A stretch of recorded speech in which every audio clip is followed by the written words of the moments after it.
Il peut arriver qu'on ressente à l'occasion des tensions au niveau de notre gorge quand on chante. Évidemment, c'est pas quelque chose de souhaitable. Ça peut par exemple apporter des pertes d'étendue vocale, donc on a de la difficulté à aller chercher nos notes plus hautes et plus basses. Ça peut également faire varier la qualité de notre voix. Parfois ça sonne bien, parfois ça sonne pas bien du tout. On n'arrive plus à avoir une certaine qualité minimum. On peut aussi ressentir de la fatigue vocale. Alors évidemment, première chose, peut-être que notre voix a besoin de repos. Alors c'est la première chose que je vous dirais de faire, autant au niveau parler que chanter. Peut-être que notre voix a vraiment besoin de se reposer. Évidemment, le repos vocal va aider temporairement. Il y a peut-être un autre problème en dessous de toutes ces tensions-là et c'est ce qu'il faut vérifier si ça devient un problème récurrent. Alors, quand on voit que le repos n'est pas suffisant, on doit vérifier si la position de notre tête, de notre cou, pourrait créer des tensions.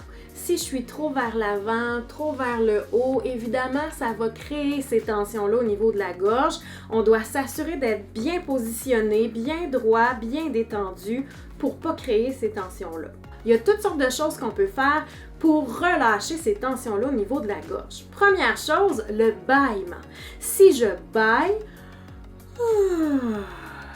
ça vient tout étirer mes muscles et ça va aider ensuite à avoir un relâchement de ces tensions-là.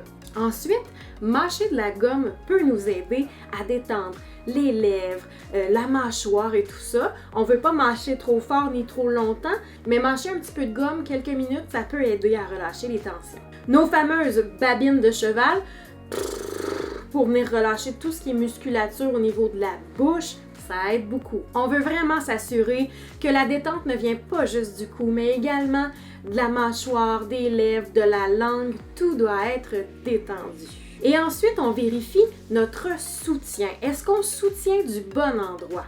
Les seuls muscles qui devraient travailler pour soutenir sont les muscles qu'on retrouve ici, donc abdominaux, diaphragme, muscles pelviens et tout ça. Donc, si on se rend compte que ces muscles-là n'ont pas une bonne action, ne soutiennent pas suffisamment, c'est la gorge qui va finir par prendre le relais et pousser et c'est vraiment pas ce qu'on veut. On l'a dit, on veut une détente totale au niveau de la gorge. Donc, on s'assure que notre soutien vient du bon endroit. Alors, on n'oublie pas, premièrement, on s'hydrate bien, on prend du repos vocal si on en a besoin, on s'assure d'être en détente, autant au niveau du cou, mâchoire, lèvres, langue, et on s'assure que le soutien vient du bon endroit.